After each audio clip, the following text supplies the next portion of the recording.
What makes a novel timeless? Is it the story, the characters, or its ability to hold a mirror to society generation after generation? Few works of literature answer this question more powerfully than Fyodor Dostoevsky's Crime and Punishment. First published in 1866, this masterpiece isn't just a tale of murder and its consequences. It's an unflinching exploration of human nature, morality, and redemption. And though it was written over 150 years ago, it's astonishing how modern it feels. At its core, Crime and Punishment is not just a story about crime, but about conscience. It follows Rodion Raskolnikov, a young, impoverished former student living in St. Petersburg. Struggling with debt and desperation, he devises a grim theory. Could he commit a murder, rid the world of someone he perceives as harmful, a cruel old pawnbroker, and use her money for good? To him, this would prove whether he's an extraordinary individual, someone who can rise above conventional morality. Riddled with guilt, fear, and paranoia, Raskolnikov begins an emotional and psychological descent. He comes face to face with the aftermath of his choices and the agony of a conscience he cannot silence. Along the way, he encounters other vivid characters like Sonia Marmeladova, a young woman forced into prostitution to support her family, whose compassion becomes a beacon of hope. Through her and his own journey, Raskolnikov wrestles with what it means to not just atone for his crime, but to truly redeem himself. Now, why are we still talking about this? Why does Crime and Punishment matter in a world where the muskets of Imperial Russia have been replaced by smartphones and global markets? Let's start with the world the novel portrays, a world of poverty, social inequality, and desperation. Dostoevsky's St. Petersburg is a city choked by hardship. Every street corner teems with people clinging to survival, beggars, prostitutes, and laborers eking out meager lives. Raskolnikov himself is trapped in this cycle of poverty. His cramped, suffocating room, a physical manifestation of his inner turmoil, becomes a symbol of the societal forces that confine him. What's striking is how relevant this feels today. We may live in a time of technological advancement, but economic disparity and social inequality remain as hauntingly prevalent as ever.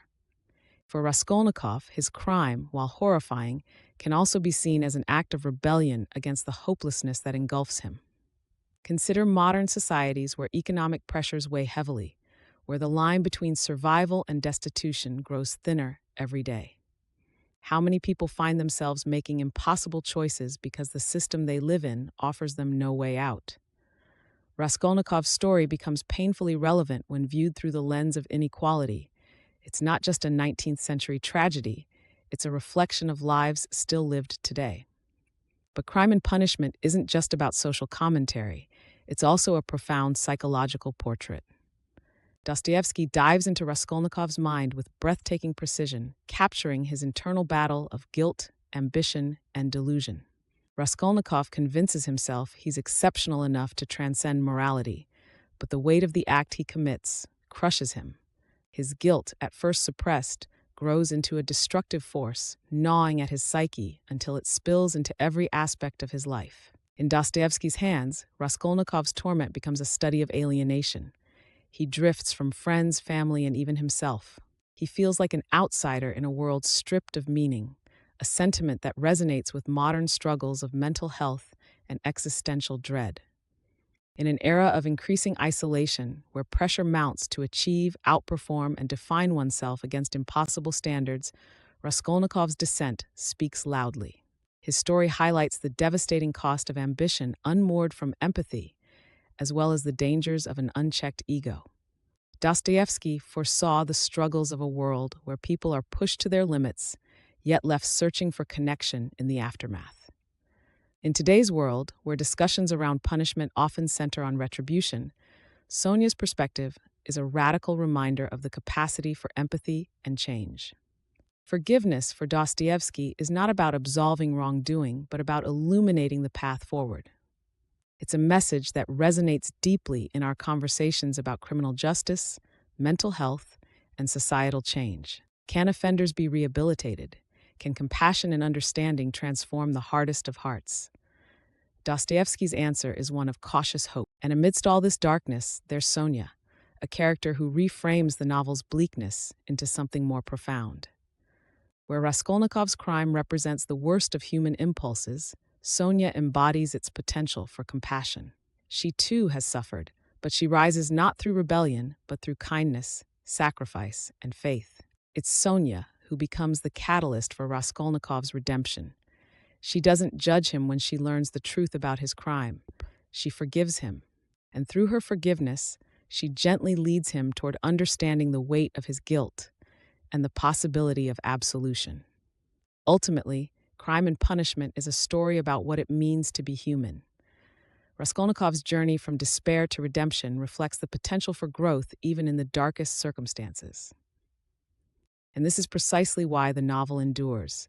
Its exploration of moral ambiguity, the struggle for meaning, and the search for redemption are timeless. They appeal to something universal, the shared experiences of doubt, guilt, love, and hope that define us all. What's more, Crime and Punishment encourages readers not just to judge Raskolnikov, but to understand him. Imagine applying that same principle in today's polarized world, approaching others not with condemnation, but with an attempt to see their humanity, even when they've faltered. Imagine asking not just how did they fail, but why did they fail and can they change? That's the power of Dostoevsky. His work isn't just literature, it's an invitation to self-examination. As we close the book on Crime and Punishment, we're left with questions that linger. What is justice? What is forgiveness? And what does it mean to live a moral life, not just for our own sake, but for the sake of others?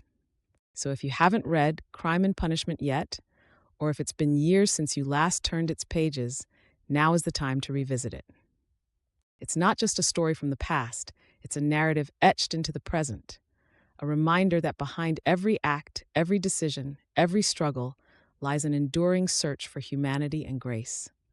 And as we navigate our own challenges in an ever-complex world, Dostoevsky's masterpiece reminds us that redemption is always within reach. We just have to choose it.